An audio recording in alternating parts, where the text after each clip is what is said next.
enemy is desiring to come in and to just mess up your whole little display, mess up your whole little array of nice little apples you have up there.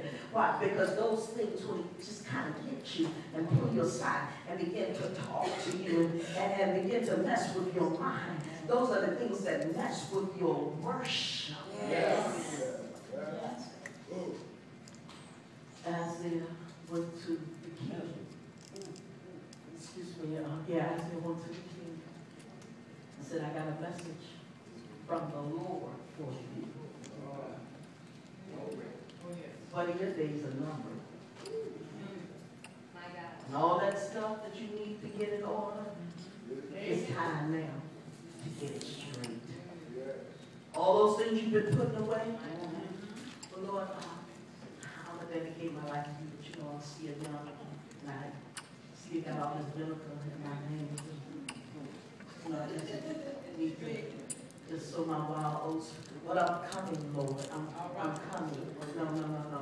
It's time to stop coming. It's time to be in there. For all the excuses that you have been giving to God. For all the reasons why you can't step up to the plate of what He's calling you for. For all the circumstances that seems like stepping your way. That every time that you try to get to the pool, remember the man that was at the pool? And every time the water was troubled, it was on his way, but somebody would jump in front of him. Why? Because he had nobody to put him in the water until Jesus came by. He said, you need to step in the water because I am the living water that's now in front of you. So all of your excuses is just being erased today, and God is saying it is time to get your worship back. You remember when you used to worship me in spite of whatever was going on, when you would not let anything stop you, when you would not let anything distract you, you would not let anything pull you away, because you realized that your worship was what kept you going. Hezekiah, you got to get up out of bed. You got to get up from your place of sickness. You got to get up because God has sent the word. Even though you would die, God changed his mind. But why did he change his mind? Why did God change his mind? Why did God change his mind? Because Hezekiah turned his face to the wall. Sometimes you've got to turn away from everything and from everybody that's trying to pull you away. Sometimes everybody can be pulling everybody on a little piece of you. Sometimes nobody's not going to understand it. Everybody got a problem that they need you to solve because you become the problem solver. And everybody has a bill that they need you to pay because you were down Bank of America. Everybody needs just a little bit of food because you now crack a pearl. People deal with whatever. You understand what I'm saying? You have become that resource for everybody. But there's a time when you have to just turn away from whatever, because it's about you personally now.